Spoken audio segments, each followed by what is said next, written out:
good, everybody? It's your boy Days. I'm back again with another video. Look, I know it's been a minute since I've been on the channel and stuff, so back into it. Okay, so today we are doing minor league baseball versus the MLB. What's the difference?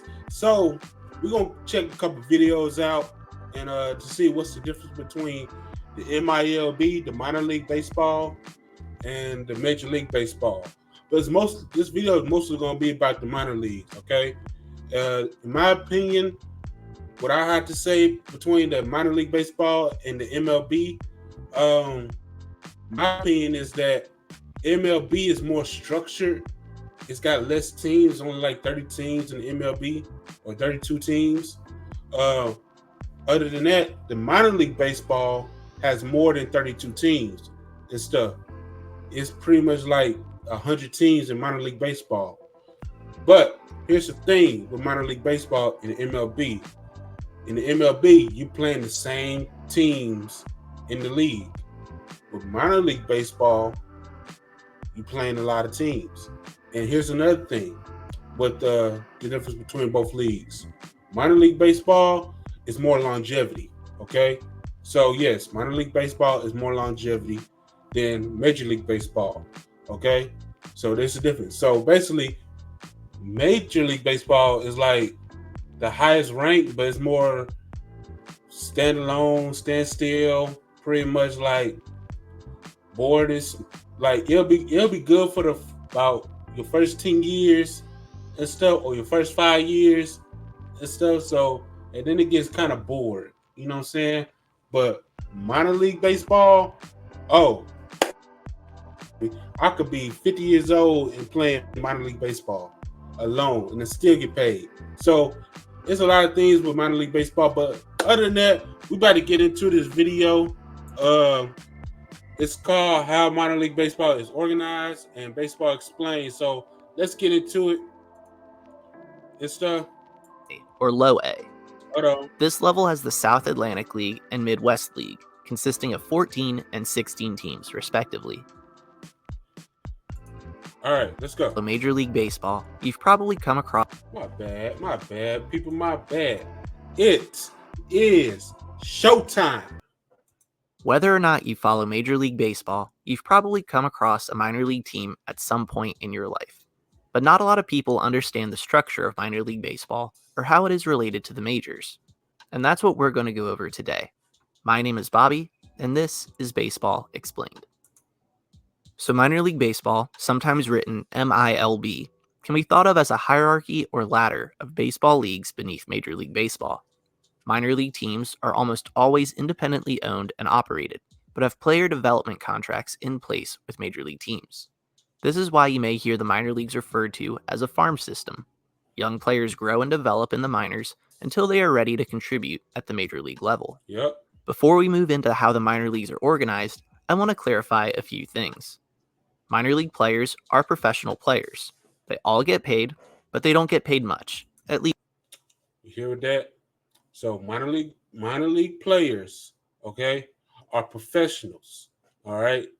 They do get paid, but not much. So say like this. I become a professional baseball player, right?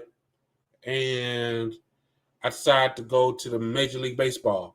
I give out 5-year contract for $50 million, or you know what I'm saying, stuff like that, or you know, a 10-year contract for $100 million. You know what I'm saying? Just for 10 years with the team. So with minor league baseball, it's different. It's like half cut. Okay, so instead of saying 5 years for $5 million, let's say cut that in half. It's 5 years for $2.5 million. You know what I'm saying? Or let's say 10 years for $5 million. You know what I'm saying? Stuff like that. So it's paid less, but it's worth, you know, it's worth it. Okay. So it's like, you know what I'm saying? I might as well play here. I get more longevity. So, you know, let's get back into the video. At least starting out. all minor leaguers are under contract of a major league team. They were all drafted or signed to play baseball by a major league team, and that is who pays them. Alright, moving on. So at the top of our organized baseball hierarchy is Major League Baseball. This is where all minor leaguers hope to end up, but few make it to the top. Just beneath MLB is AAA, the highest minor league level. And that is the truth. So Major League Baseball is the highest rank, and then you got AAA, which is the highest minor league rank. The AAA level consists of the 14-team International League and 16-team Pacific Coast League, giving us a total of 30 teams. You see what I'm saying? 14 teams in the International League, 16 teams in the Pacific Coast League, equals 30 teams. That's close to Major League Baseball, which is 30 teams. Okay? Each of these teams is directly affiliated with a major league team, which is a common practice. Major league teams will typically have one affiliate team at each level of the minors. The players at AAA consist of prospects who are on the cusp of reaching the majors, as well as major league veterans who may not have the talent to be impact players at the major league level. You may hear these players referred to as 4A players, but just know that 4A isn't the name of a minor league level. There's also a third AAA league known as the Mexican Baseball League. These teams aren't affiliated with Major League Baseball, but are still classified as a minor league. So continuing with our hierarchy, we have AA. The AA level consists of the 12-team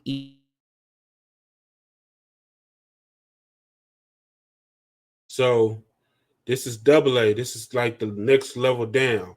Okay, so you got the Eastern League, you got the Southern League, you got the Texas League. All right, that's 30 more teams. Okay, now here's the thing: the AAA team, right, is 30 teams. Okay, the AA league, right, is 30 teams. So that's 60 compared to 30 in the Major League Baseball. You see what I'm getting?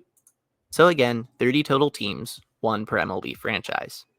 The players here are some of the best prospects in the minors, and you sometimes see players get called up straight to the majors from AA, rather than play at AAA against veteran players.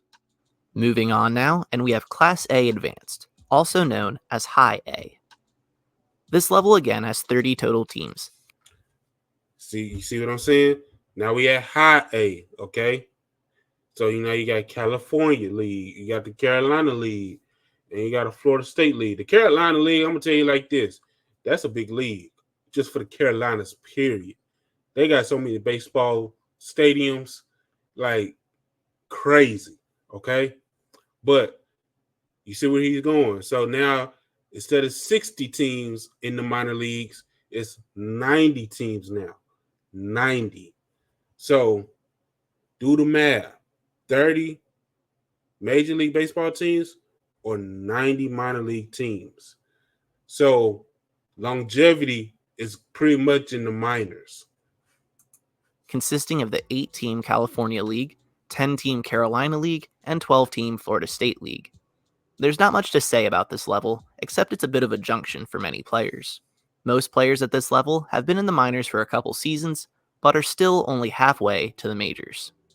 Beneath Class A Advanced is the level known as Class A or Low A. This level has the South Atlantic League and Midwest League, consisting of 14 and 16 teams, respectively.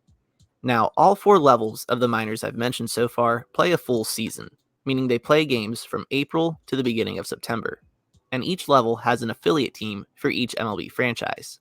So now, we gotta bring up the short season leagues. The MLB draft takes place in June. Short season leagues play from June to early September, so that recently drafted players can start playing immediately. Now, if you are confused as to why there are 2 minor league levels called Class A, then get ready for a third.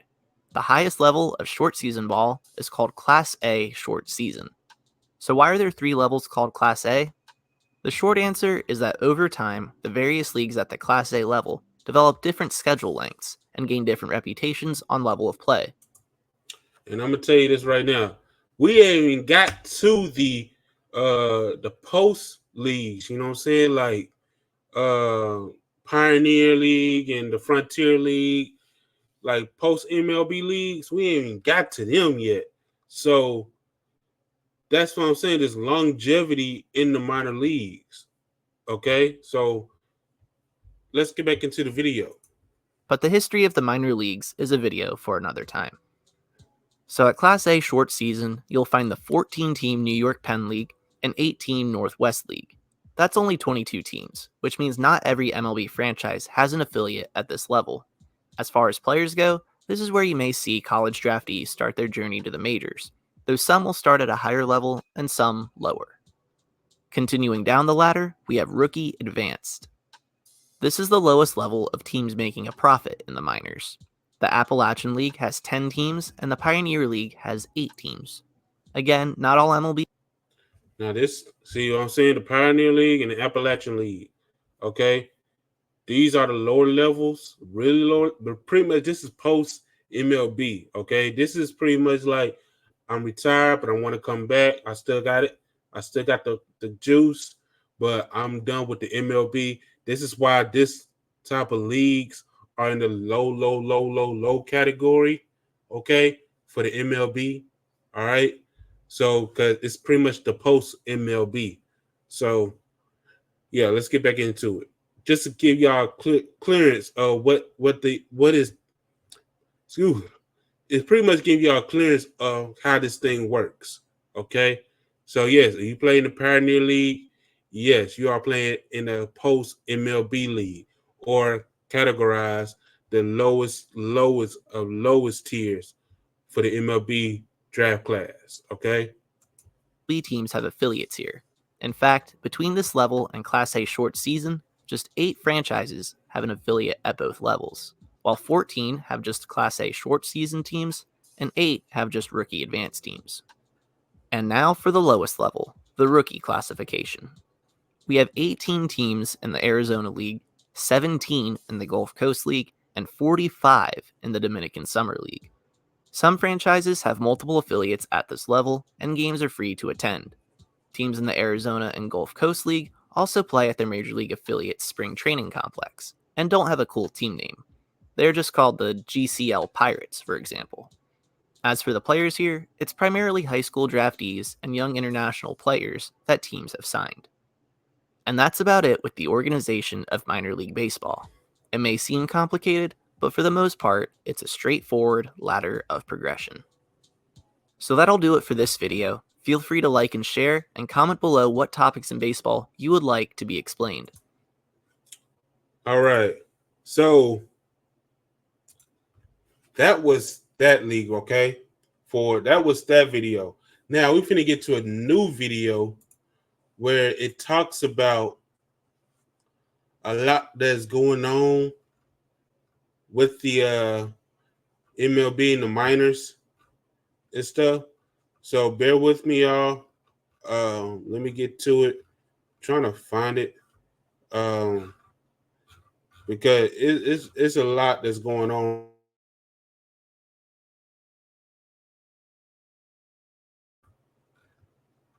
All right, I think I found it. Okay, yeah. The MLB is systematically destroying the minor league baseball. Okay, let's check this video out. Evening would go on to become a Let's check this video out, okay? It is showtime. star one day. Then they would be your town star. The Bash Brothers are still remembered in Medford, Oregon. Walla Walla, Washington still claims Tony Gwynn as one of their own. Across America, tiny towns have staked a small part of baseball's folklore for themselves. And even if their teams have long since gone, nothing can take that away from them. But mostly though, minor league baseball is root for the home team. A team to call your own. Look, minor league baseball has never been perfect over the years. Franchises have come and gone. Plenty of unscrupulous individuals have taken advantage of towns and fans over the decades. Despite that, America still loves it. With the minors having experienced a resurgence over the past 3 decades, baseball's ultimate conman got himself involved. Rob Manfred is doing what those old-time carnival grifters couldn't do: destroy minor league baseball. This series looks at how the sport went from America's last great carnival to an opportunistic con and what looks to be the eventual big boxification of the entire system. This is how the minor leagues were lost.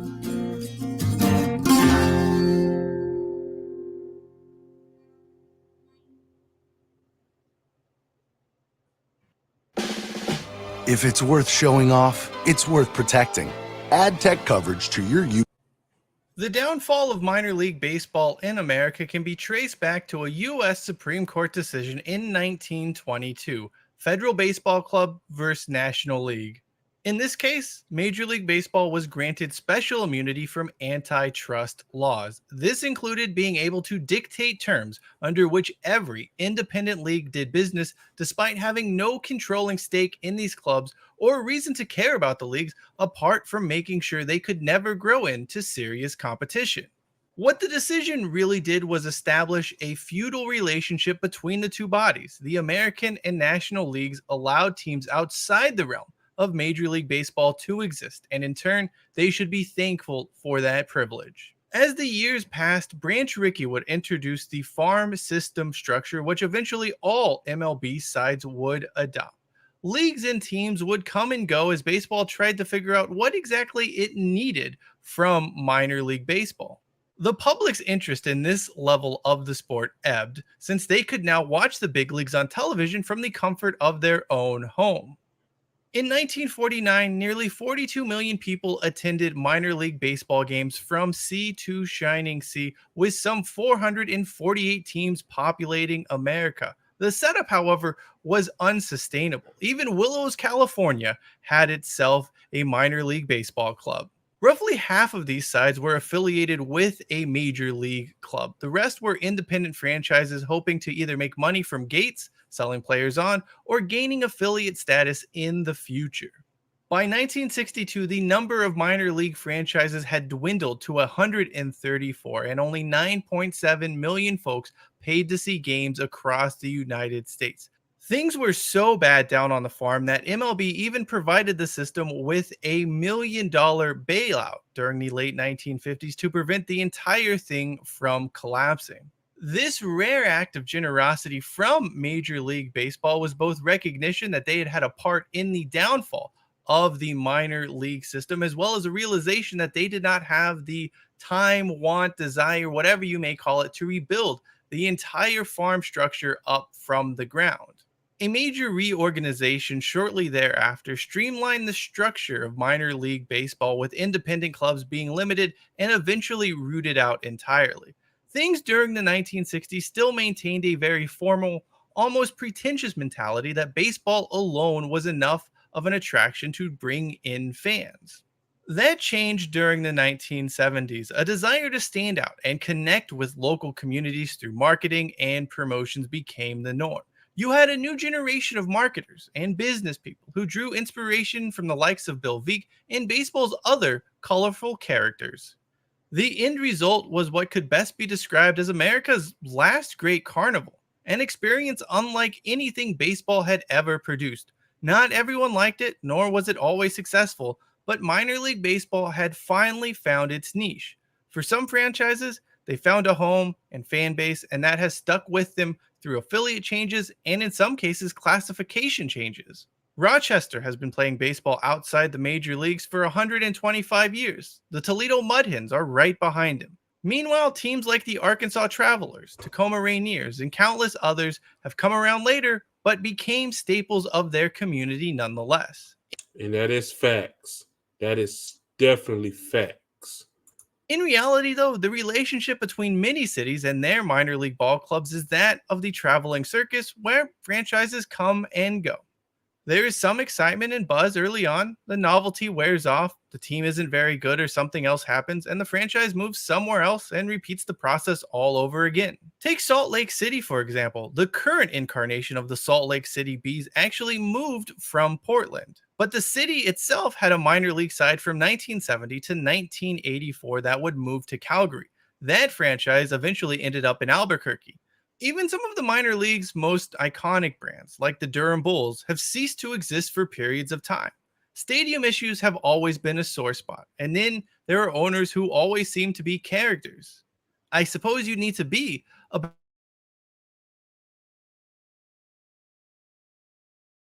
intentions just wanting to bring baseball to their hometown. Others were hooks and crooks wanting to profit. And a few just wanted to be local celebrities, true ringleaders of a sporting circus. By 1989, things were on the upswing once more. There were 186 minor league baseball teams in America, and attendance surpassed the 21 million mark. Perhaps most interesting was the fact an official from the National Association of Professional Baseball Leagues estimated that 125 of those 186 minor league teams were actually profitable. As the 1990s came, there was a push to improve organization across the minor leagues. A corporate structure was adopted, and Mike Moore was named president. Additionally, a minimum facility standard went into effect for ballparks that were part of the minor league setup. The goal here, for better or worse, was to eliminate some of the never-ending shuffling of clubs that would go from one town to the next and hope someone would build them something new. That hasn't been enough to stop some painful relocations in recent times, though. Pawtucket lost its team to Worcester, Massachusetts. Edmonton, Calgary, and Vancouver all lost their AAA ball clubs. But ultimately, you couldn't argue with the results of what minor league baseball was morphing into. From 1969 to 2019, total minor league attendance never fell below 33 million fans in a season. And that is absolutely facts. That is facts. In 2008, almost 40 years since the greatest single season in minor league baseball history from a box office perspective, a new regular season attendance record of over 43 million was set. What's more, the minor leagues had become a marketing and branding juggernaut. The weird team names, the cartoonish logos, the outlandish alternate jerseys, popular giveaways, and the overall experience made minor league baseball a hit in local communities. People came for just about everything else and stayed for the baseball. In some ways, minor league baseball had become an extension of Main Street for many towns, a sense of identity and community, most of which had been lost over the years with the closing down of many main streets. Perhaps the only ones not having fun or benefiting from the success the minors were undergoing were the players. They were contracted through big league teams who had a player development contract with minor league affiliates to send players as well as coaches and equipment to their specific clubs. Players were chronically underpaid in the minor leagues and in some cases subjected to less than ideal conditions. Big league teams could and should have prevented that from ever happening. Lord knows they had more than enough cash on hand to do so. Instead, navigating the minor league system was seen as a way for a young player to prove himself, earning one's proverbial stripes, and anyone who dared complain was labeled ungrateful for having an opportunity. Facing increasingly disgruntled minor league players in the 2010s, whose plight was being heard for the first time in many circles, newly appointed MLB Commissioner Rob Manfred began exploring his options. It was not, however, his most pressing challenge. With other issues needing to be addressed, an extension of the professional baseball agreement between the minors and Major League Baseball was signed in 2016. This arrangement extended through the 2020 season. For minor league owners, this was seen as an inevitability. It was the way it had been and was always going to be.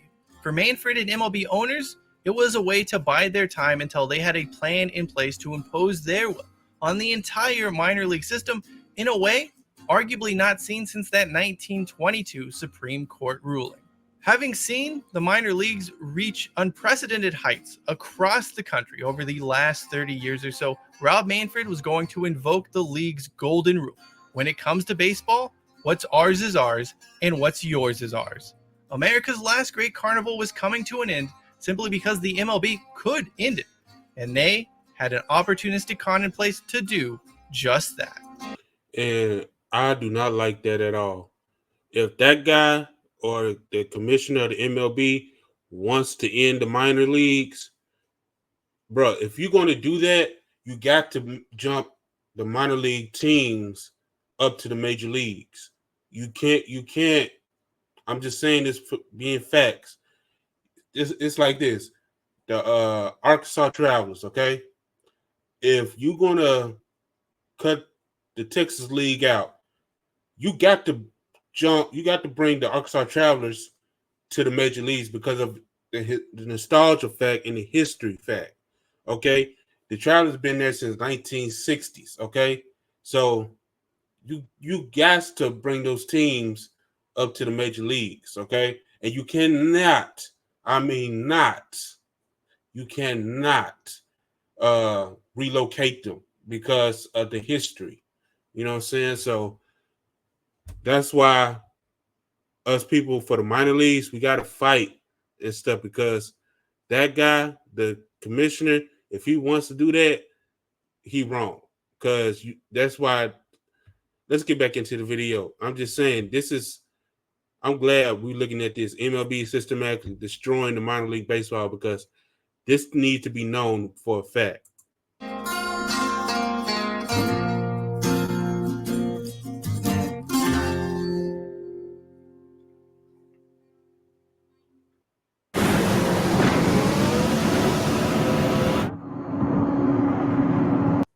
When MLB and minor league baseball reached a compromise on the extension of the professional baseball agreement in 2016, it's hard to imagine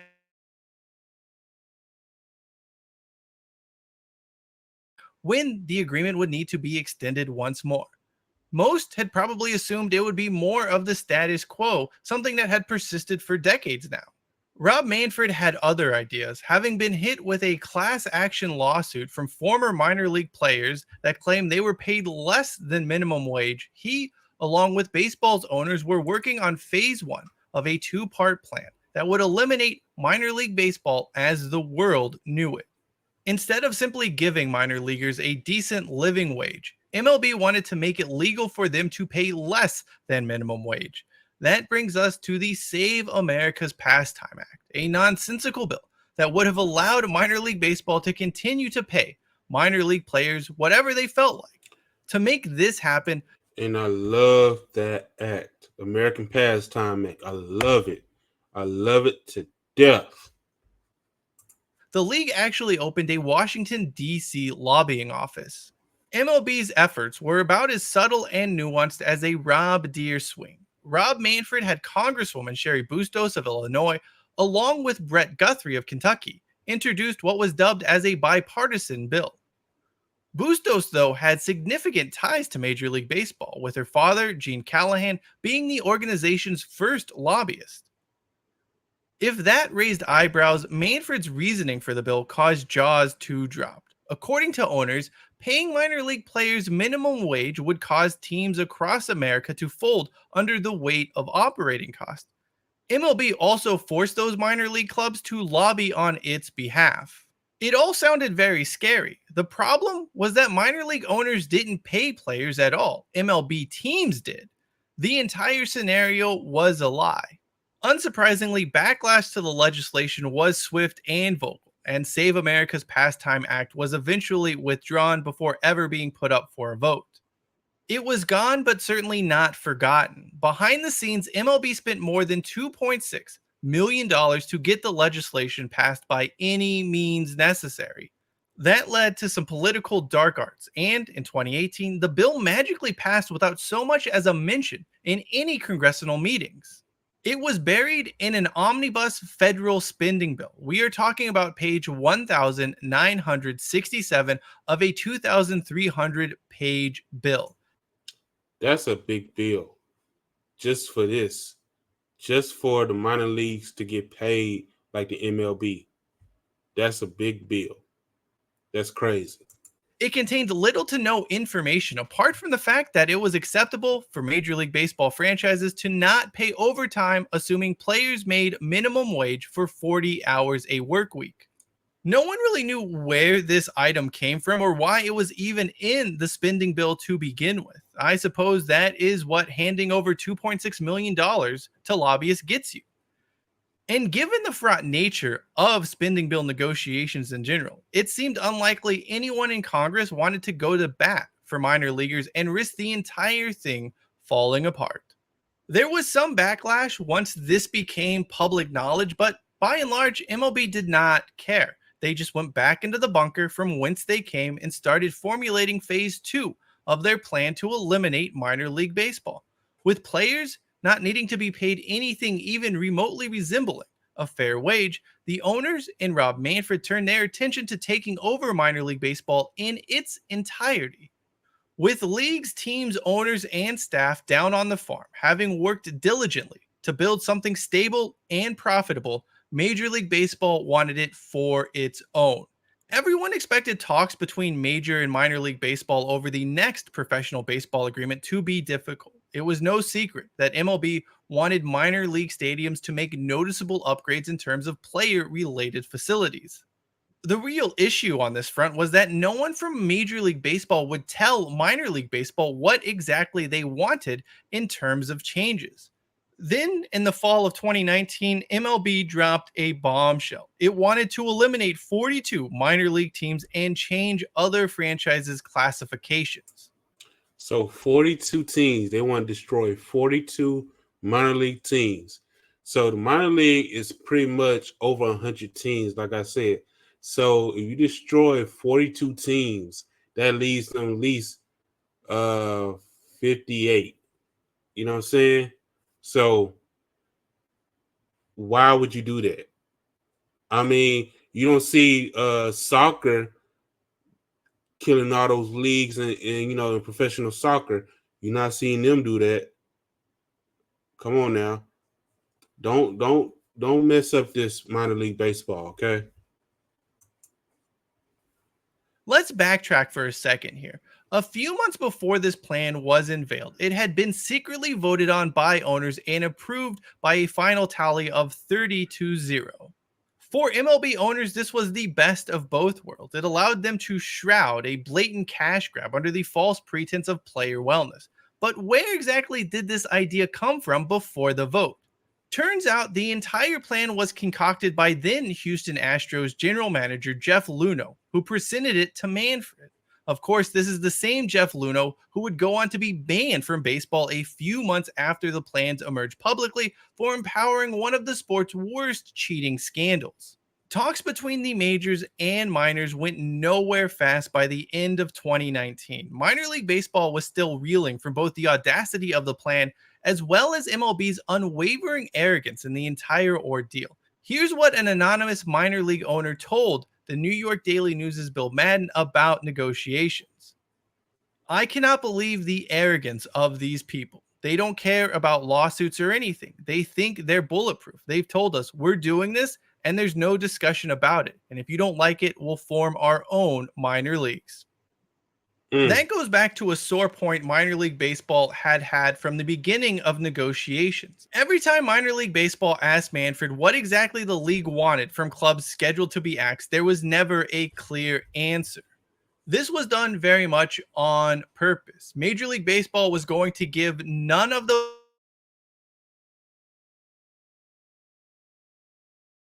they could do. There was no opportunity to do that thing. Things would only go bad from worse for minor league baseball in 2020 when the pandemic would wipe out everything. Sensing lower level owners would be desperate enough to keep their seat at the minor league table, Manfred stopped talks on a new professional baseball agreement altogether and instead focused on bringing all teams in the minor league pyramid under Major League Baseball's banner, complete with leadership by one of the league office's empty suits. There were to be no negotiations at all. Every last one of those 120 teams permitted to join the new minor league baseball setup were given an ultimatum: sign this agreement and do exactly what we say, or be removed entirely with no chance of ever being allowed back in. The final professional baseball agreement between minor league baseball and Major League Baseball expired on September 30th, 2020. And with that, minor league baseball died.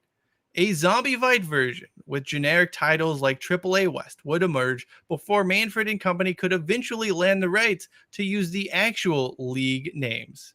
There were 5 tentpole reasons MLB used to justify its takeover of minor league baseball. Yet anyone who actually studied these for any amount of time could easily see the only one who actually benefited was MLB and its owners. The first justification was that Major League Baseball could provide more efficient marketing for minor leagues at a lower cost to their teams. For starters, minor league teams for the most part were quite skilled in marketing. Attendance was over 33 million fans across all leagues and teams for 23 straight seasons prior to the 2020 cancellation. Meanwhile, Major League Baseball attendance was flat during the 2010s and 2019. And he ain't lying. And he is not lying. This is what I'm saying, y'all. The longevity that was in minor league baseball. The longevity. Over 100 teams. You could play for over 100 teams in minor league baseball throughout your whole baseball career. Okay? Versus 30 teams in the Major League Baseball. That's why they was jealous. That's why they don't want to have minor league baseball no more. I'm telling y'all. That is the reason right here, what he just said. The capacity, the ticket sales, all of that. Minor league baseball ticket sales, the capacity, they was legit. They was never going to be like no fans in the seats. They was not going to be like that compared to MLB, where it's like what it shows you on this screen. No fans in attendance. Let's go back to that part right there. I want to show y'all what he's talking about. Baseball could provide more efficient marketing for minor leagues at a lower cost to their teams. For starters, minor league teams for the most part were quite skilled in marketing. This is a minor league field. You see how packed that is? Now, this is a minor league field, okay? The marketing is crazy. It's great, okay? That's the low capacity, good, okay? Now, here's the kicker right here. The marketing's good, it's longevity, all that. Attendance was over 33. Everybody got a good seat to watch baseball. Everybody got a good seat to watch baseball. And then you got million fans across all leagues and teams for 23 straight seasons prior to the 2020 cancellation. Meanwhile, Major League Baseball attendance was flat. And then you got this right here. You can't make this stuff up. This is in Miami. We know that Florida ain't got no good baseball type of audience, but that tells you right there. Flat during the 2010s, and 2019 was actually a 9-year low. Elsewhere, minor league merchandise had actually become a key revenue driver and had key revenue driver. Look at those jerseys, and this is a minor league team. Can't make this stuff up. I bet you this. We need to get a minor league baseball video game. We need to get that. A minor league baseball video game. We all know it's in MLB The Show, but whoever makes MLB The Show, we need to go ahead and get a minor league The Show. Okay? Because you get all the stadiums in there that's in minor leagues and stuff, and create a video game, and I promise you it will be sold out completely. Give you little ideas on that. Continually trended upward. In 2019, minor league baseball recorded $85.7 million in licensed merchandise. Go back. What? How much again? Seasons prior to the 2020 cancellation. Merchandise had continually trended upward. In 2019, minor league baseball recorded $85.7 million. $85.7 million in merchandise revenue. In license. You can't make this stuff up. Merchandise sales. You do not accomplish that with inefficient or ineffective marketing in place. The only benefactor of this agreement would be Major League Baseball. Either minor league teams would have to pay them for marketing services rendered, or MLB would use their newfound pool of extra teams to negotiate better deals with their existing marketing vendors. Most shocking about this line of reasoning is the huge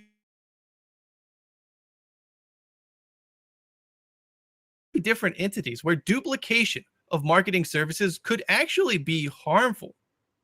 There is a major reason why minor league baseball had charted its own path trying to escape from the shadow of Major League Baseball in the past. By the way, could you have imagined if minor league baseball tried pitching the same thing to MLB? The response would have obviously been, it's not the same. Worst of all, though, Manfred can't. It's not the same. It's not the same. Can't even get away with making this claim that he could help the minor leagues save on marketing services without a woefully outdated antitrust exemption backing him. There was something far more sinister behind this tentpole: control. Major League Baseball would now be able to approve or reject anything a minor league team wanted to do in regard to marketing. The things that made minor league marketing so special, such as the timeliness of it all and the ability to embrace hot topics, would be crushed under the wheels of MLB bureaucracy.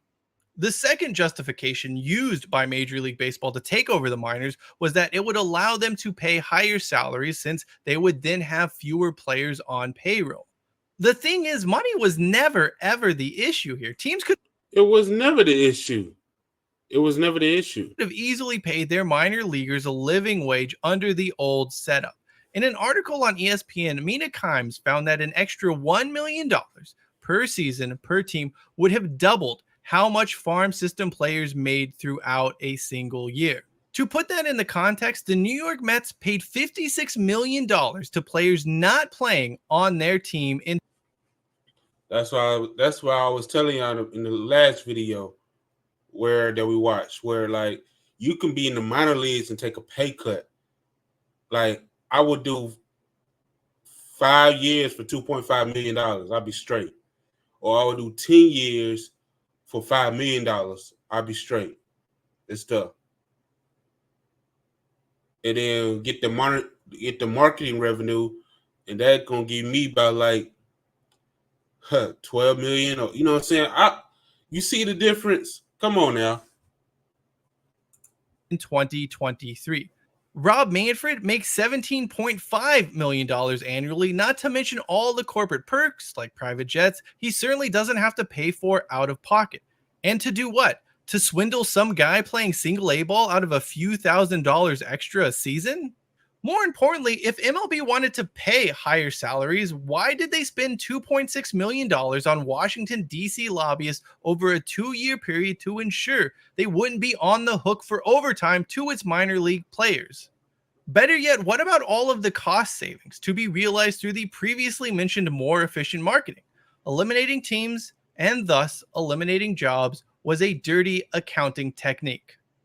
The third reason MLB wanted to take over minor league baseball was that most players in the lower levels had no realistic chance of ever becoming major leaguers. While true to a certain degree, baseball has proven time and time again, you don't know what you don't know.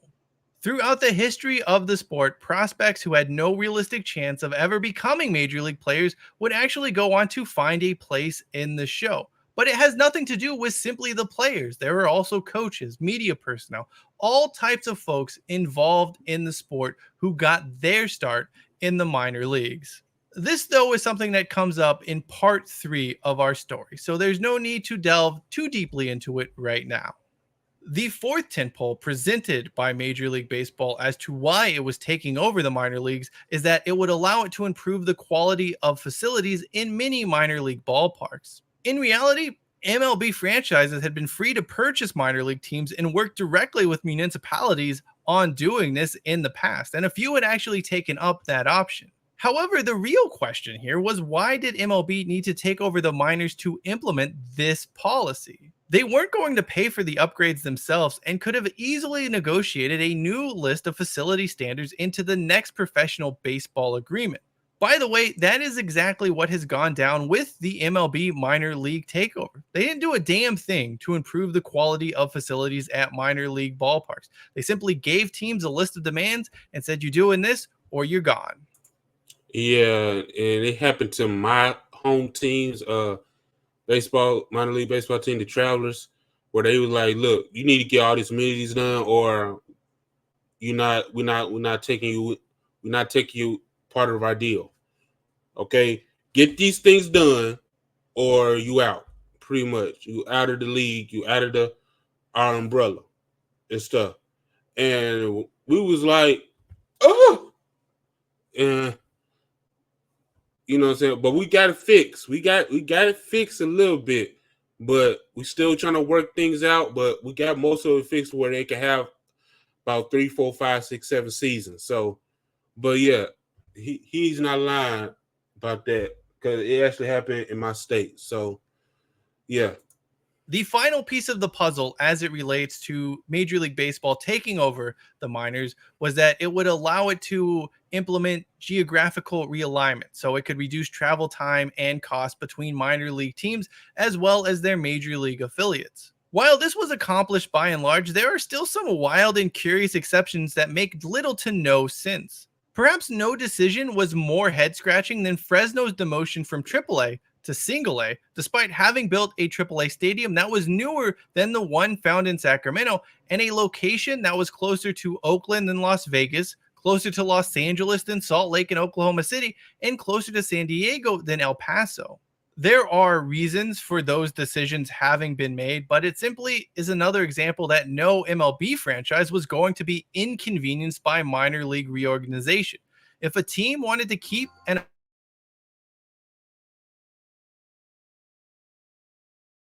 so be it. The impact would be pushed off onto the minor league teams, in this case, Fresno.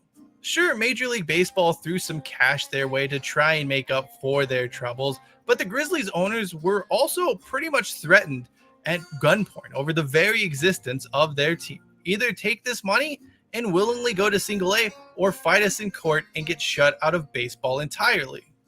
That is because somehow MLB kept its foot on the neck of all of those teams who weren't invited to the minor league party by ensuring.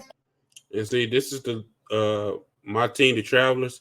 This is what we part of now, the partner league. Okay, the partner league professional. Okay, so if y'all don't know, this is pretty much like the major league teams, minor league teams, affiliates. This is like they like say like this. Your minor league teams, okay? Then you got minor league teams that's under the MLB umbrella, okay? All right, so pretty much you got regular minor league teams, and you got minor league teams under the MLB umbrella. And I'm glad my team, the Arkansas Travelers, and the Naturals, you know what I'm saying? Shout out to Northwest Arkansas. They are part of the MLB umbrella and stuff. So they in that partnership league, okay? So so yeah, pretty much like this is what they doing right now, and pretty much we'll see how it goes.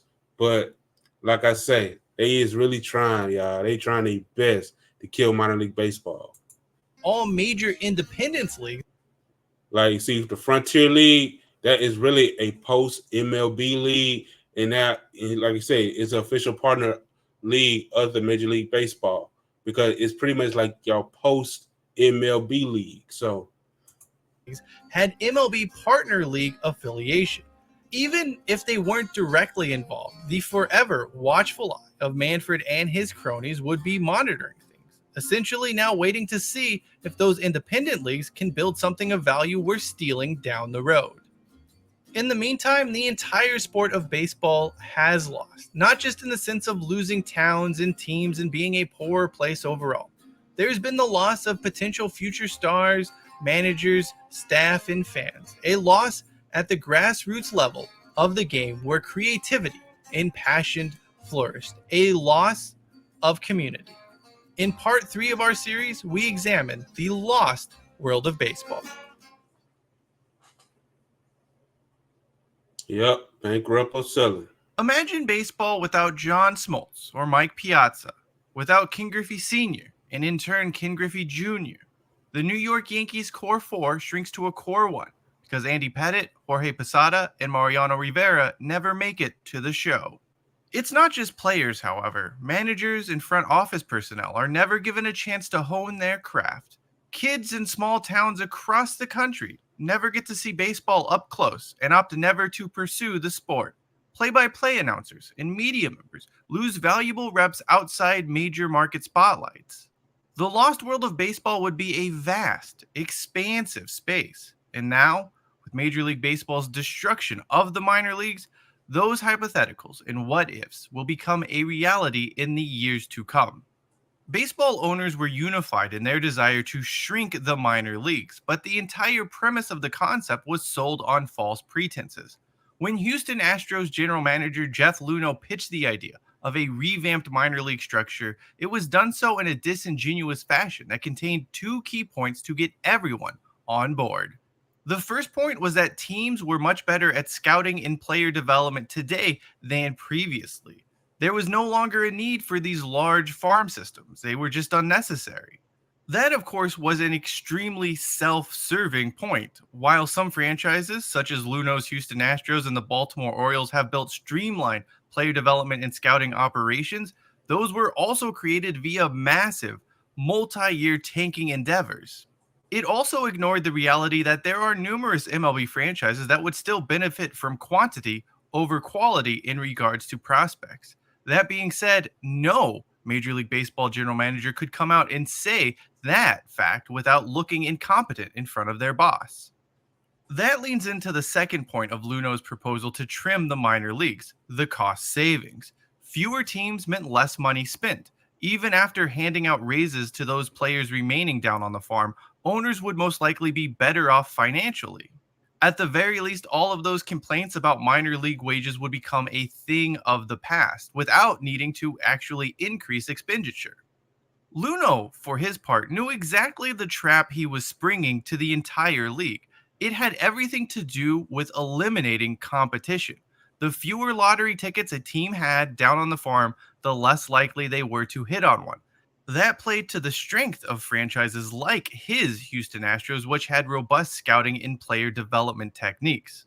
Perhaps there is no greater example of the faultiness to this logic than the 2016 MLB draft. The first round of that draft has produced 0 All-Stars. If you add the competitive balance and compensatory rounds of the 2016 MLB draft, that figure becomes 1. That is the same number of All-Stars selected in the 34th round of the same draft. Yet Major League Baseball still went ahead and shrunk the draft to 20 rounds in 2020. Who cares about David Bednar, that 34th rounder who is now a 2-time National League All-Star and has led the league in saves? But wait, aren't Major League Baseball scouting departments not supposed to miss players like the Pittsburgh Pirates closer? Branch Rickey once said, "From quantity comes quality." This is why he focused on building a farm system with the St. Louis Cardinals. At one point in time, his farm system had upwards of 40 teams. That was probably overkill, but the point remained the same. The more players you had,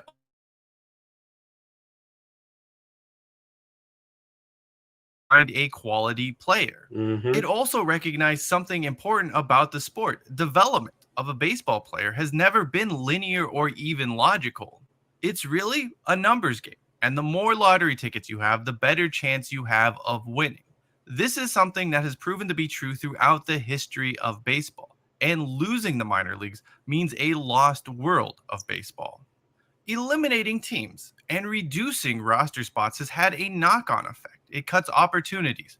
Hall of Famers never get a chance to hone their skills. Future managers never earn valuable experience in baseball. The fathers of future big leaguers never share their love of the game with their sons. And for what? Short-term gain in the here and now? The long-term cost is far more significant. Mike Piazza was the last player selected in the 1988 MLB draft. He was taken by the Los Angeles Dodgers in the 62nd round. The pick was seen nothing more as a token gesture, as Dodgers manager Tommy Lasorda was a family friend of the Piazzas. Even with that, there was still an opportunity available to him.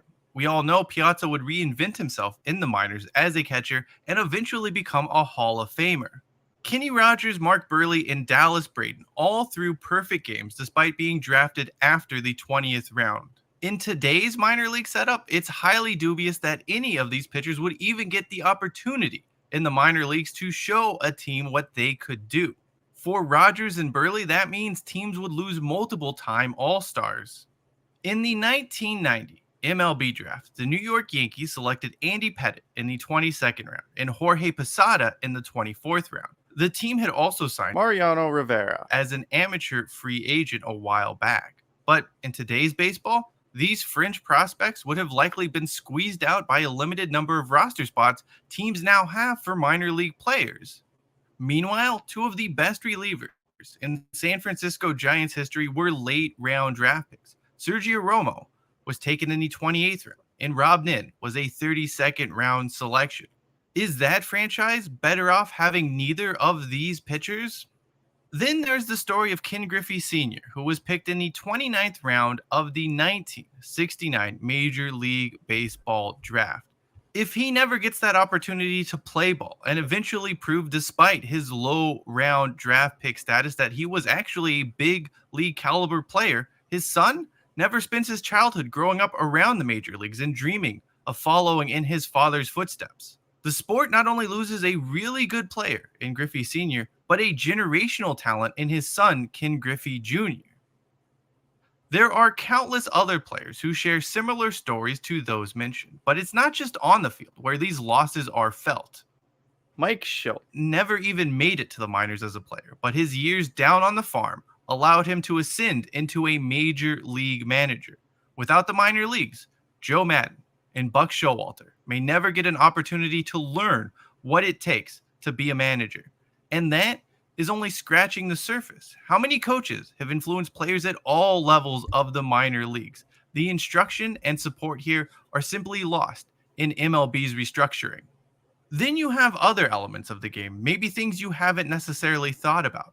Play-by-play announcers and sports media have been able to receive valuable reps through minor league baseball.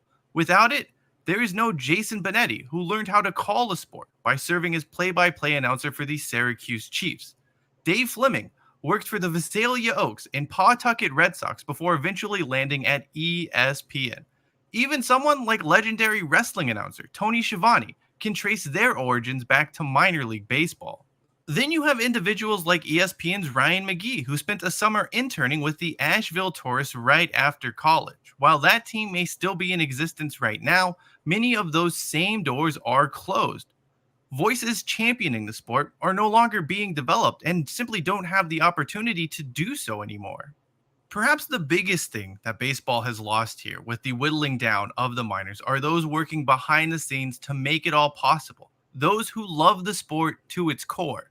No one gets into minor league baseball to become rich. They almost always do so for a love of the game. And those who spent years and decades building minor league baseball into the viable, thriving ecosystem it has become are now leaving.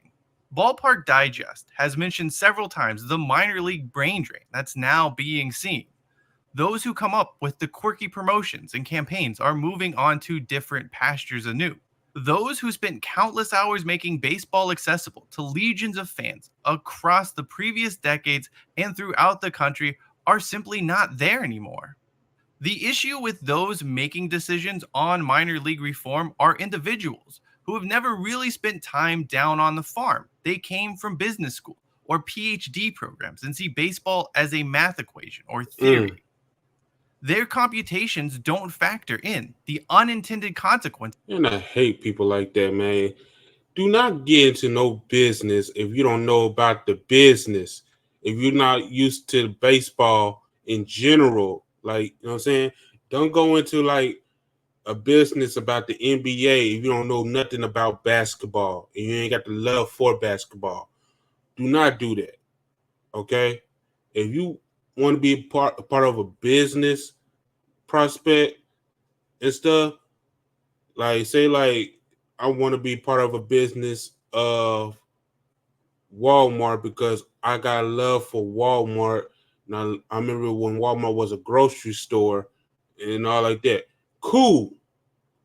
But if you go in there like you want to be part of a business and you want to be part of a business of the NBA or the MLB or the NFL, like especially the NFL, like if you want to be part of business of the NFL, but you don't like football, bro, what is you in there for? You think like NFL is a math equation and stuff? No, get out, because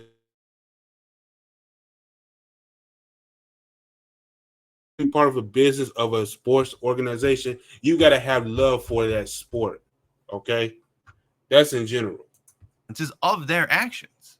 It is not just the players in any given draft who may be lost. It is future generations of baseball players, fans, and personnel. It's the people working to inspire the next wave of the sport at the grassroots level. All of this is being sacrificed for cost savings so that 30 owners who are part of an $8 billion industry can pocket a few $100,000 extra each year. Funds that will never be reinvested back into the game, simply a black number on a ledger somewhere in an accounting office. For better or worse, MLB has imposed itself as the steward of baseball, not just Major League Baseball, but the entire sport at the professional level. That means taking care of it and building it into something better than what was left by the previous generation. Yet youth participation in baseball continues to decline. A Washington Post survey asking Americans about their favorite sport to watch. That is true. Youth baseball is declining, and I'm trying to bring youth baseball back into Little Rock, you know what I'm saying, or to the state of Arkansas, because we is a baseball state, but youth baseball is declining, okay, and we got to stop that, all right, and if that's bad, if youth baseball is declining, that means the Little League World Series is going to be strictly declining, okay? On television found that only 9% of respondents said baseball, the same number as soccer, an unthinkable reality 20 years ago. Meanwhile, the World Series, the sport's crown jewel, is hemorrhaging viewers and has become nothing more than an afterthought most years, a bunch of guys fighting over a piece of metal. Minor League Baseball isn't about player development. Sure, that is part of it, but not the only thing. What Minor League Baseball should be viewed as is an opportunity at the grassroots level to sing the praises and highlight the best of baseball, a chance to connect with communities and people.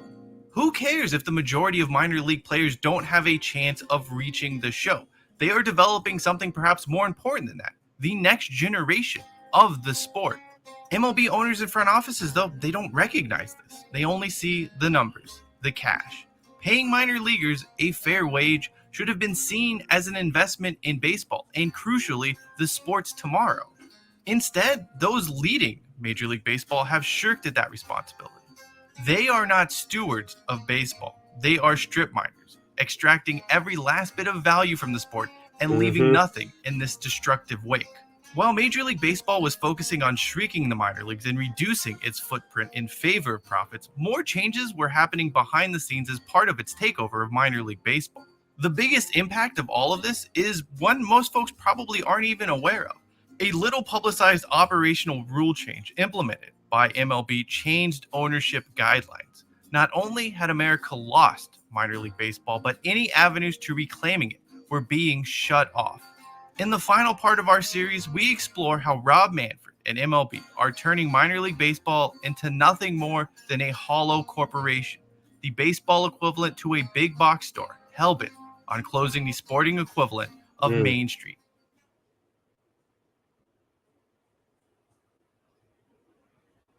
When Major League Baseball took over the minor leagues, most attention was paid to the immediate changes being made, the contraction of 40 teams, and the loss of minor league roster spots. These were huge alterations that happened almost overnight, a shocking development many folks still haven't recovered from. As bad as that was, when you look ahead over the horizon, a bleak future emerges. Baseball's powers that be not only wanted to control the entire pyramid, but they also wanted to ensure only those it chose could play ball. In part one, it was mentioned how minor league baseball teams had become an extension of Main Street for many towns, an identifier, providing a sense of community that had been lost to Walmart and the like over the years. And much like how big box stores snuffed out main streets across the USA by moving in, undercutting prices, and running everyone out of business before jacking up prices once they had eliminated the competition, MLB recognized a similar opportunity was available with minor league baseball. Now we are seeing another transformation As part of MLB's takeover of the minor leagues, previous rules that prevented a single ownership group from controlling more than one team in any league was eliminated. Prior to this, some groups did own more than one minor league franchise, but it was either in different leagues or through different vehicles, meaning there were degrees of separation.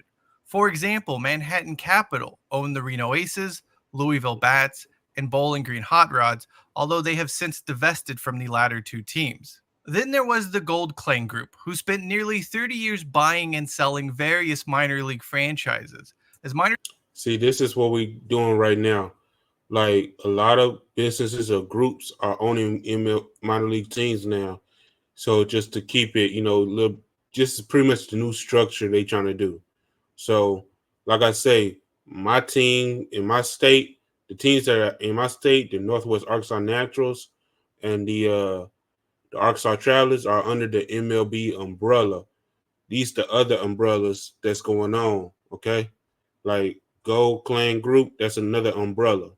The last umbrella, I forgot what it's called, the MC Sports Accusations and stuff, that's another umbrella, okay? So, yeah. Minor League Baseball was looking to negotiate its future with MLB ahead of the expiration of the agreement between the two sides. The CEO of the Gold Clang Group, Marv Gold Clang, was among those leading the discussions. In a lawsuit filed after MLB's takeover, a few owners of those contracted minor league franchises claimed there was an agreement in place that stated minor league baseball members would not become party to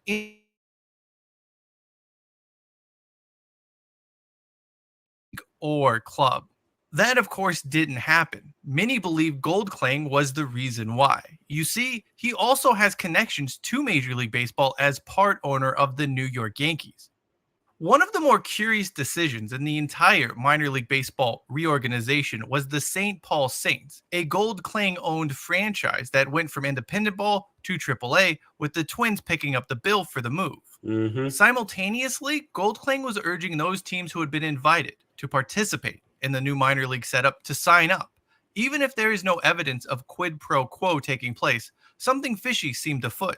That became more evident in March of 2023 when the Gold Clang Group sold the St. Paul Saints, making a hefty profit in the process. After all, a AAA ball club had far more value than an independent league team. Who was the buyer? Diamond Baseball Holdings. And people don't know, I'm going to tell you right now, Diamond Baseball Holdings is the MLB umbrella. The MLB umbrella that I've been saying and talking about, that's the name of the umbrella, the Diamond Baseball Holdings. That's where my state's teams are in. I think that's where the Memphis Redbirds are in. Like a lot of teams that affiliate with the MLB, okay, that's being taken care of by the MLB are in the Diamond Baseball Holdings, okay? Most people have probably never heard of this group, but they have become the single largest player in minor league baseball.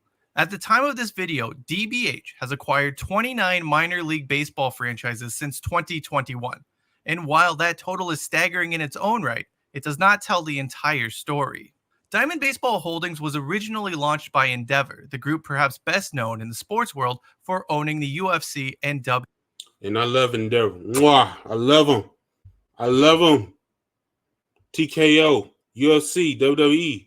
They do need to fix that UFC game. And a little bit of WWE game. I wish they take away the copyright claims for the WWE game. Like, pretty much like, when you play the WWE game, you try to do like recording and stuff, gameplay recording, and you can't hear nothing because of the copyright claims, especially for interests and stuff. Endeavor, please take that away. Take that away. It's a game. It's not like WWE got their own music now. Like we don't really use like other people's music no more. So WWE got their own type of music now. So please take that copyright stuff away. Throw it in the trash. Please throw it in the trash. It don't make sense.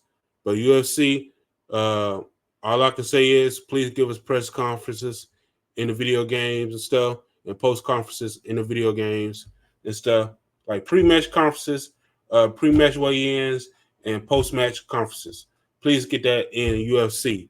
Okay, and if you could do that in WWE, we'd be glad if you do that as well. Please, Endeavor. Please, I beg you, please. WWE. However, their ownership of the minor league teams caused some issues with the MLB Players Association, since Endeavor also owned the WME Talent Agency, which represented several ball players. Endeavor would divest from DBH, selling the company to private equity firm Silver Lake. In reality, this was nothing more than a token gesture, since Silver Lake is the majority owner of Endeavor. And perhaps more interestingly, both Silver Lake and Major League Baseball are heavily invested in Fanatics. As for DBH, nothing changed in the sale. The outfit continued to be led by Pat Battle and Peter B. Freund, two hand-picked Major League Baseball patsies. Freund in particular had deep ties to MLB. Not only was he a partner in the New York Yankees like Goldclaim, but he was also handpicked by Rob Manfred to oversee the entire minor league reorganization under MLB after it let the final professional baseball agreement expire in 2020. This is what a Trojan horse looks like. To make things clear, DBH isn't the only group to own more than one minor league franchise at the moment. Fast Forward Sports Group owns 2 minor league teams. Hardball Capital Group owns 3 teams. Boxing promoter Lou DiBella owns 2 teams. Greenberg Sports Group owns 2 teams. The Rich family owns 2 teams. Quint Studer owns 2 teams. Main Street Baseball owns 2 teams. Tamerty Baseball owns 2 teams. Seventh Inning Stretch owns 3 teams. Brett Sports and Entertainment owns 3 teams. And finally, the Elmore Sports Group owns 3 teams. Meanwhile, a total of 18 additional minor league sides are owned by their MLB parent club. All told, 73 minor league franchises are now controlled by a concentrated group. This is important for 2 reasons. First, it is a poorly kept secret that Major League Baseball will look to eliminate the number of teams in the minor league system moving forward, perhaps by as much as half, from 120 to 60 when the current agreement expires. You now have a group of 12 entities that owns more than half of all minor league franchises. Which ones are going to be contracted? The ones with a connection to Major League Baseball, or the independent teams who still operate outside the jurisdiction of Manfred and his hand-picked cronies? That brings us to the second issue. Those teams, and really all teams in the minor leagues, are now subservient to what MLB wants. When Rob Manfred justified taking over the minor leagues by saying MLB can provide more efficient marketing for the minor leagues at a lower cost to their teams, what he was actually saying was that the minor leagues would be used to help prop up its investments and the investments of its partners. This is simply a start. Minor league teams will be forced to use whatever vendors MLB wants them to use for other services. It is essentially being used as leverage for baseball's investments or to get better deals for big league owners.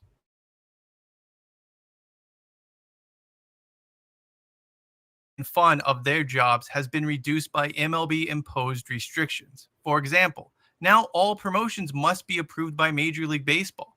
That means there's no longer the chance to come up with a quickie promotion to take advantage of whatever has caught the public's fancy at any given moment. Beyond that, there are fewer opportunities for those involved with minor league baseball to get together in and out of the season.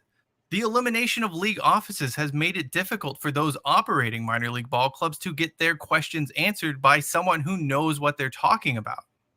Then again, MLB doesn't really have a vested interest in answering questions from those outside its inner circle of minor league baseball owners.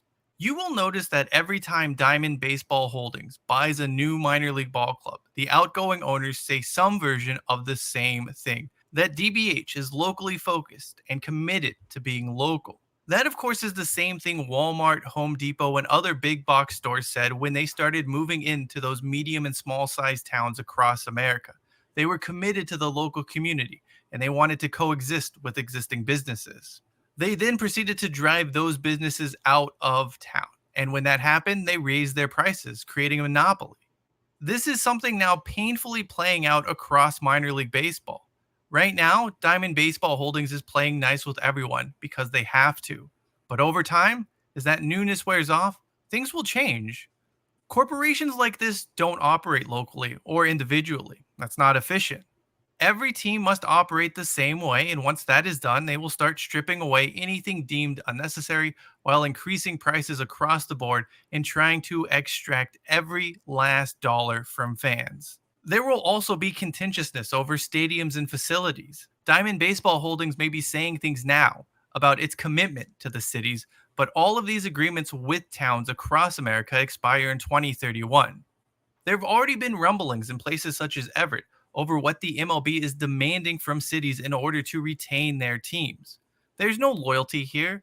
There doesn't have to be any loyalty. If that majority of MLB approved team owners doesn't get exactly what they want in terms of facilities, they're going to move.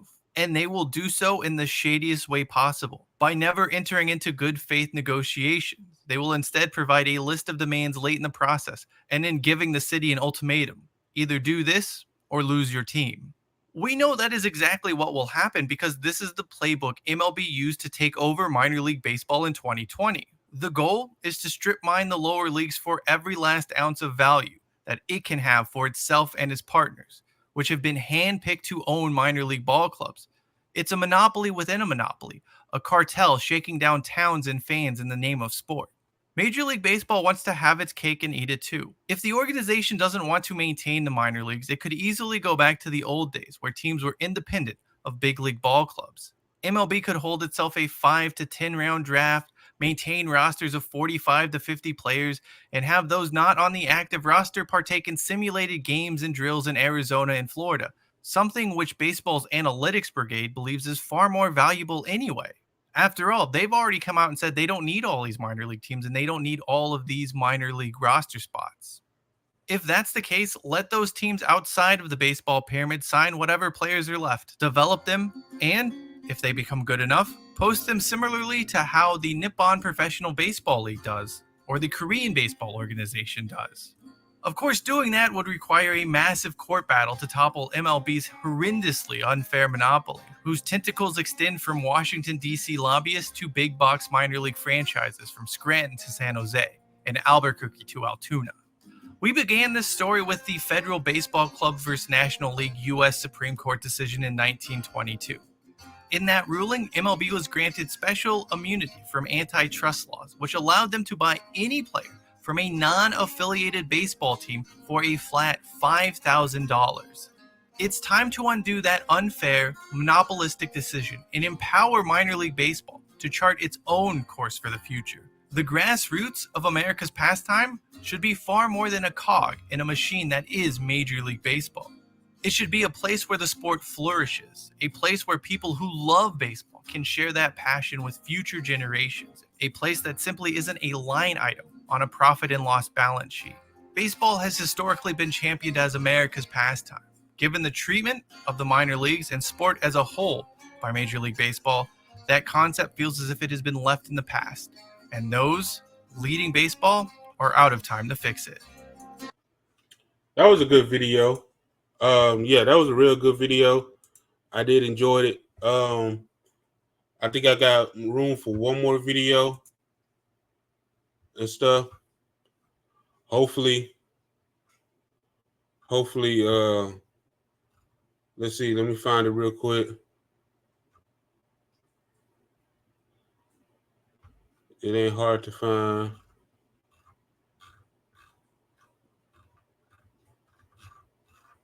Let's see here. All right, we're going to do the best minor league baseball stadiums. I know we done stadiums in the past videos, but let's go ahead and knock this out and stuff. It is showtime. With the Mississippi or any other big mainstream North American professional league, minor league baseball often represents much smaller cities and media markets, which adds a sort of level of charm and intimacy with their home fields. Now, as with all levels of baseball, the stadiums that these teams play in are all unique and reflective of the communities that claim them. However, with 120 total minor league baseball teams, some of these stadiums really shine and punch way above their weight. So today I wanted to highlight some of the best and kind of give a toast to the greatness that is minor league baseball. Now, this isn't an end-all, be-all comprehensive list, as I'd argue that every ballpark is great in its own right. So sound off in the comments which of these is your favorites and which ones deserve a shout out in a future stadium highlight list. First of all, what makes a ballpark great? I mean, for many, it's the old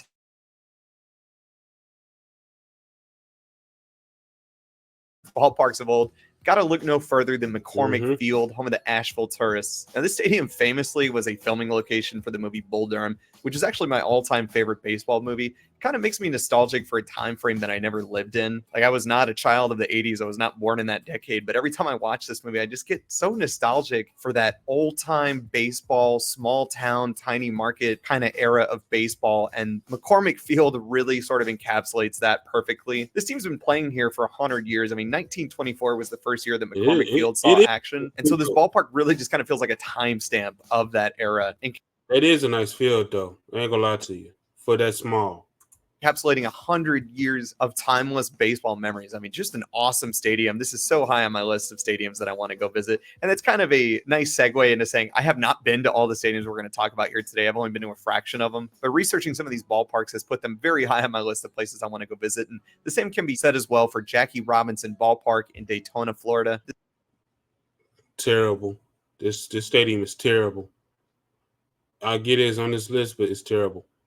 Opened in 1914. Yes, indeed it was, but it's not this section. It's this section. This section right here. Terrible. Let it go. Just let it go, Ray. Just let it go. Do it for Jackie. Do it for Mr. 42. Do it for him. All right. This is the current home of the Daytona Tortugas, and this ballpark has actually seen baseball action since 1914, well over 100 years of baseball history here. It originally opened as City Island Park, which is an apt name for the ballpark because it literally sits on an island. But the name was changed in 1989 to honor Jackie Robinson, who played here in 1946 for the AAA Montreal Royals, the AAA team for the Brooklyn Dodgers. It is definitely non-traditional with this kind of obscure seating arrangement. It's just a little odd. There's kind of like two different sort of grandstands to this, but it's a great ballpark nonetheless for baseball history lovers. A must visit if you're into timeless baseball history. Jackie Robinson Ballpark definitely offers that. Now, for a ballpark that offers history as well as some modern amenities, we got to go to Reading, Pennsylvania, home of the This is a nice ballpark right here on the cool. Reading Fightin' Phils. First Energy Field was built in 1951, and this is often regarded as one of the best AA stadiums. It is constantly setting attendance records for the Now, this ballpark can be used for MLB. I ain't gonna lie to you. AA level. And First Energy Field regards itself A as lot of these ballparks in the minor leagues can be used for the MLB on the cool. That's why I'm saying if you're gonna shrink the minor leagues, you might as well move those minor league teams to the MLB. I'm just saying. America's best ballpark. It's got modern amenities that include a pool and a plaza level featuring live concerts. Just an awesome atmosphere to be at with those crazy Reading Fightin' Phils fans. Yeah, First Energy Field, super high on my list. It's shocking to know that this stadium was built in 1951 because it looks so sleek and modern. But on the opposite end of that, we can go to Vancouver, the only minor league team north of the border. We can check out a Canadiens game at Nat Bailey Stadium, also built in 1951, and this kind of shows a little bit more of its age, definitely in comparison to Reading, Pennsylvania. However, it does have some new seats along the third base line and out there in left field, kind of mixing the old with the new. But this ballpark, along with McCormick Field in Asheville, is kind of the first thing I think about when I'm thinking about that kind of old grandstand looking minor league ballpark. It just has that charm to it. Something about the pine trees in the outfield and just kind of the overhanging grandstand with the pillars really just gives me that minor league old time charm to it. It's really hard to describe, but if you've been there and if you experienced a ballpark like this, you just know it when you see it. And Vancouver, Nat Bailey Stadium, it just offers that. I love it. But I'd argue that one of the best old stadiums in minor league baseball, it's got to be modern Woodman Park, home of the Quad City River Bandits in Davenport, Iowa. This ballpark, believe it or not, was built in 1931, but just look how modern and sleek it looks. I mean, it is just such a family-friendly, fun-loving ballpark, often touted as one of the best in minor league baseball, despite being about 100 years old. It's got that iconic Ferris wheel and carousel out there in the outfield. There's actually 6 total rides that you can get on. For $15, you can get an all-you-can-ride wristband, which To me, I mean, that's an absolute steal. And it's got this awesome view of the Mississippi River with that bridge right there. If you like that view of the Mississippi River and you're kind of more interested in ballparks that give just a truly unique view, let's take a look at the Brooklyn Cyclones. I mean, much like the River Bandits, the Cyclones here have just this awesome kind of like old school amusement park vibe. That's a nice stadium too, just for the view. Even though it looked tacky, but it's still a nice stadium for the view. Just for the view. Because behind the outfield is a theme park. What? Yes, not a theme park, amusement park. So it is a nice view. Real good, nice view.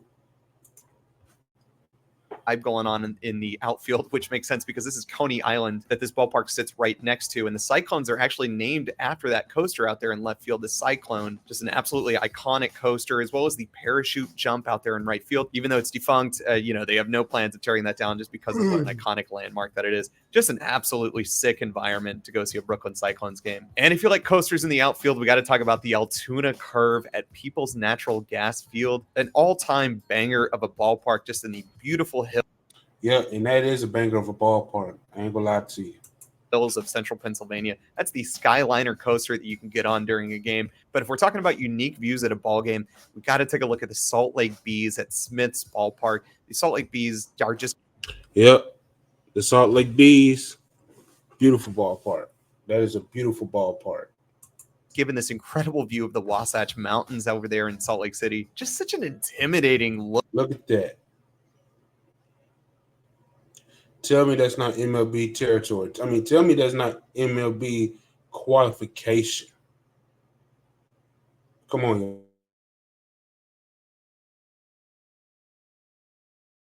And that view never gets old. I'm so glad that they built the ballpark in this way, kind of focusing more on the mountains than the downtown city skyline of Salt Lake City. And we will talk about some ballparks with some great skyline views, but these mountains here, just so beautiful. That never gets old. And kind of a newer stadium that takes advantage of its natural surrounding. We got to talk about the Pensacola Blue Wahoos at Blue Wahoo Stadium, built in 2012. This is widely... This is brand new too. I like the modern look of it, and it's nice too. Considered among the best views in minor league baseball with the ocean right there. It kind of reminds me of like a mirror image to Oracle Park in San Francisco, with the water kind of being out there in the left field, as opposed to in San Francisco it's on the right, but you're looking right at the ocean. Just an incredible design choice to put your stadium into what makes your community like so well known. Pensacola, Florida, a beach town, a beach city right on the Gulf. And yeah, checking out a Blue Wahoos game right from the outfield, super cool. And let's take a look at another ballpark built right on the water. This is Whataburger Field, home of the Corpus Christi Hooks. Just an unreal view of the harbor bridge right there in Corpus Christi. I mean, this is kind of a civil engineer's delight if you're here beautiful at this ballpark, because there's new harbor bridge being built, kind of going to give you this incredible view of that bridge from a different perspective in the ballpark. But the current harbor bridge kind of out there in right center field, just this incredible dominating landmark there that you see from all aspects of the ballpark. And to me, it just creates this really super cool anchor to look into, kind of hooking in what the city is to the ballpark. Corpus Christi, obviously a big port town, having this huge harbor bridge right there. An awesome view from Whataburger Field. But one of the most unique stadiums in minor league baseball by far has got to be FNB Field in Harrisburg, home of the Senators, AA for the Nationals. This stadium is literally built on an island, like right in the middle of an island, which is pretty sweet. Depending on where you're sitting in the stadium, you're going to get some really awesome views of downtown Harrisburg or the Susquehanna River. Just super cool environment. But of course, with some minor league markets being larger than others, many teams have opted to put a ballpark using their city skyline as a prominent feature, which is probably most true for the Charlotte Knights at Truist Field. This ballpark, built in 2014, is probably the best city view in my... Charlotte Knights needs to be an MLB team for Charlotte, for the Carolinas, period. Major League Baseball. Actually, I'd argue that it absolutely is the best city view. This would feel right at home as a Major League ballpark, and you might think it was if it wasn't for the lack of seating. I mean, obviously, it's just smaller because it is a minor league stadium, but I mean, the view that you're getting of downtown Charlotte is second to none. It's just very impressive, and if anything, it's a little intimidating being that close to some of these really tall buildings right there in downtown Charlotte.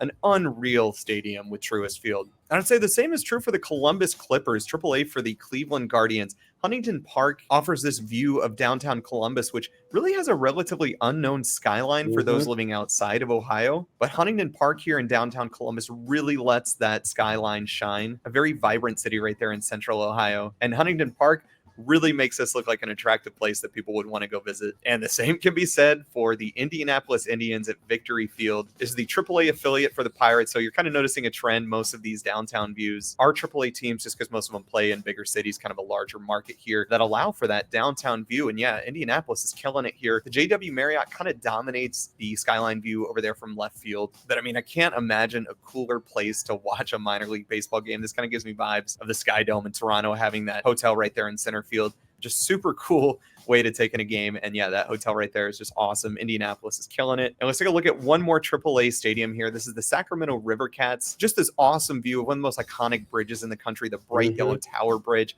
Actually, Sutter Health Park has a playground that kind of emulates some of the skyline views of. And these were the A's is playing there for the time being until they moved to Las Vegas. Yeah, this is where the Athletics are playing at for the time being, as soon as they move to Las Vegas. Sacramento, including a playset that looks just like the Tower Bridge. It's just super cool. Obviously, though, it's too small for Major League Baseball, like as I'm facilitating a team. So it's going to be interesting to watch how the Oakland A's interact with this ballpark and call it home starting in 2025. But I did want to highlight one more ballpark in this kind of like skyline chapter of this video, and that's the Fort Wayne Tin Caps, which is punching way above its weight as a high A team for the San Diego Padres, absolutely knocking it out of the park. This is just a gorgeous ballpark with a view of just a classic mid-sized Midwest city in Fort Wayne, Indiana. Awesome, awesome ballpark. I mean, some ballparks just have a timeless vibe, and it's kind of hard to explain unless you've been there, but it's a formula that mixes up the best of an old-time feel with modern amenities. And you'll find those city views that we've been talking about combined with usually brick facades, open plazas, fantastic food and drink options, just kind of like an endless charm in general. Many of these things we've already highlighted with some of these parks we've talked about in this video already, but these ones we're going to talk about include some of my favorites that I visited in person or else are very high on my must-visit list. So starting with these classic vibe ballparks, we got to talk about the Durham Bulls. Durham Athletic Park, built in 1995, arguably one of the most well-known minor league parks in existence, thanks to Bull Durham, a movie that we mentioned a little bit ago with the Asheville Tourists. It's filled with iconic landmarks from that movie, like the iconic Hit the Bull, Win Steak sign. And as far as I know, it's still the only minor league ballpark with a brewery on site in the Bull Durham Beer Company. Although I would love to know if that's still a thing, because they have not updated any of their socials since May of 2023. So it's hard to find some good info on this, but is the Bull Durham Beer Company still a thing? I don't know. Leave a comment. Let me know. Next up, I want to talk about Dickey Stevens Park in North Little Rock, Arkansas. I'm being maybe a little biased here because this is a personal favorite of mine. I have been to this ballpark many, many times over the years, but it's just got this endless charm to it with that view of Little Rock, Arkansas, right over the Arkansas River. There's a live organist. I know some of these other ballparks have that as well, and including some of the ones that we've already mentioned, but just having that live organist really adds to this feel of an old-time baseball experience. It's just so cool to see and hear live in person. I love this ballpark for so many reasons. Next up, I want to focus on the Louisville Bats. This ballpark is so cool. I mean, it's got a great view of downtown Louisville, as well as the Ohio River and some of those bridges that cross over into Illinois. I guess I'm just a sucker for a cool bridge view. But one of the things that really sets this apart is sort of that front door, quote unquote, entrance to the ballpark, which is actually an old rail freight depot. So it kind of serves as an area offering retail space and restaurants. There's supposed to be a great brewery over there called Against the Grain that looks awesome to check out. And I just love that integration of that ballpark into the city, kind of incorporating some of those old historic elements, some of those things that make Louisville, bringing those things into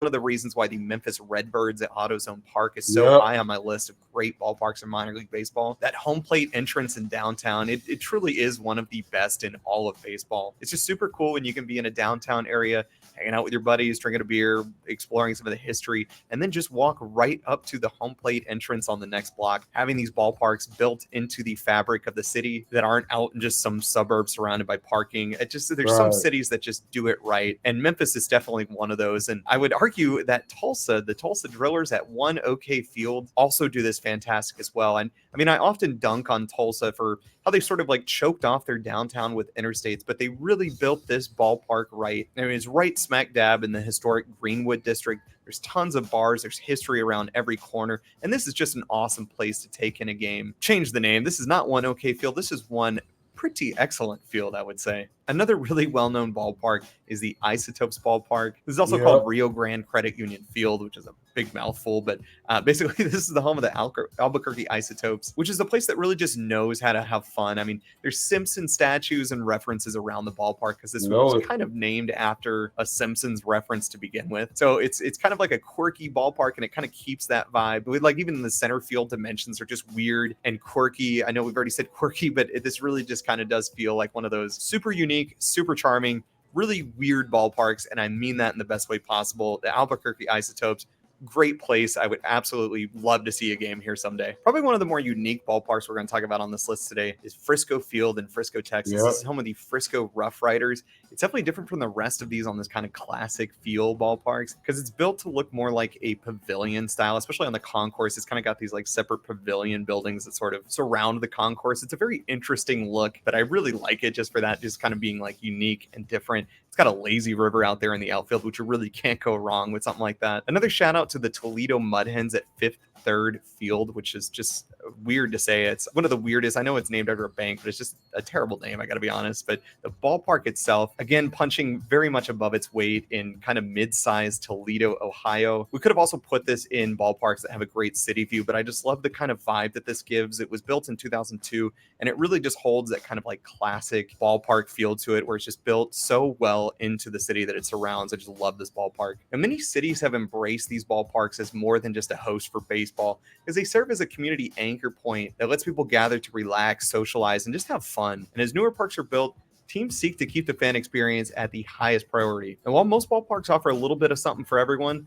some truly go above and beyond to create an atmosphere of nonstop fun with kind of like a futuristic aesthetic. Kind of the first one that comes to mind for me is First Horizon Park, built in 2015. This is home of the Nashville Sounds, and it's got one of the most iconic scoreboards in baseball with that guitar. I mean, it's just so fitting for Nashville. It's perfect in every way. But this ballpark also offers a lounge and bar area, complete with a mini golf course, cornhole, ping pong, foosball, shuffleboard. It's in an area called the Bandbox, which just create this like very chill, laid back environment and kind of like a party vibe in Nashville, which is fitting for a city like Nashville to have something like this for people to hang out and gather, drink, relax, have fun, socialize. This is just such a cool ballpark, First Horizon Park. Definitely a ballpark of the modern day that kind of keeps the fan experience at the top priority. And the same can definitely be said as well with Las Vegas Ballpark, home of the Vegas Aviators. Built in 2019, this is definitely a little bit more upscale and modern than most minor league ballparks, which is fitting for Las Vegas, where every new development is catered to world-class entertainment. It's kind of sleek like an airplane, which is also fitting because this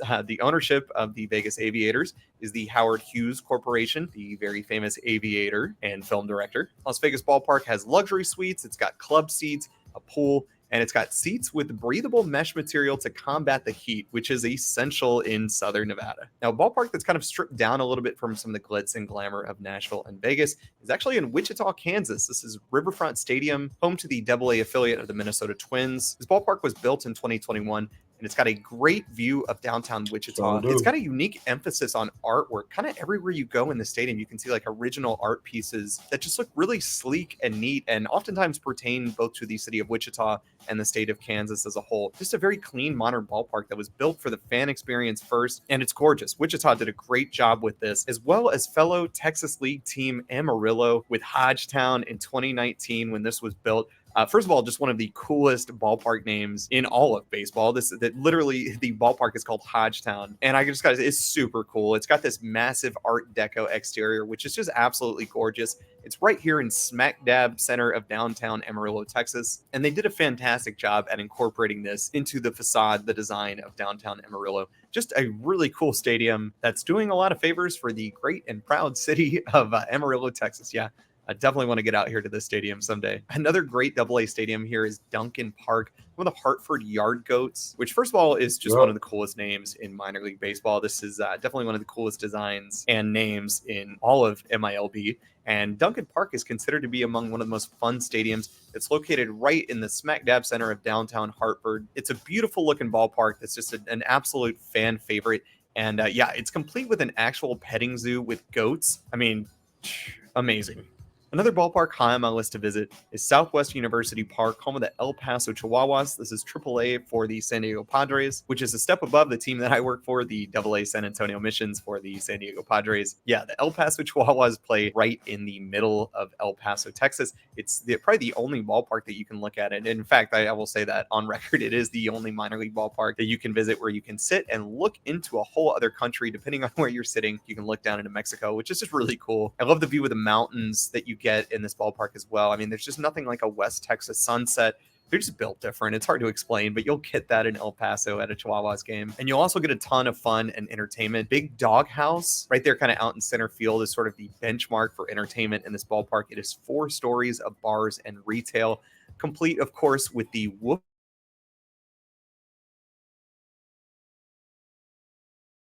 Amazing. Must visit. I can't wait to go here someday. And I wanted to round out this list here with the Birmingham Barons at Regents Field. This kind of replaced, quote unquote, Rickwood Field, which is the oldest ballpark in North America, to my knowledge. Now, there will be a game there at Rickwood in June between the Cardinals and Giants, which is going to be so sick to check out. It's just going to be littered with history and baseball nostalgia. I'm so excited to check that out. And when the Birmingham Barons moved here in 2013, they really did a great job in honoring all the history in the great city of Birmingham, specifically with their baseball team. And Regents Field here, I mean, it's just got this gorgeous brick and steel exterior, complete with that massive Birmingham sign out there. It's just a great backdrop to take a photo of when you approach this stadium. It's just a gorgeous open air stadium that to me just it really does a perfect job of blending kind of the history of Birmingham with the present and future of where this team is headed. I mean, the Birmingham Barons, they've been in this city for a very long time, and they're here to stay. Just an unreal stadium. And guys, I hope you enjoyed this video. If you did, be sure and like and subscribe. Let me know which of these parks is your favorite or which ones you'd like to see. Okay, hey man, why are you looking at me like that for? Anyway, yeah, so that's the video for the day. Please like, comment, subscribe to the video if you made it this far. And yeah, I'll catch y'all later. Deuces.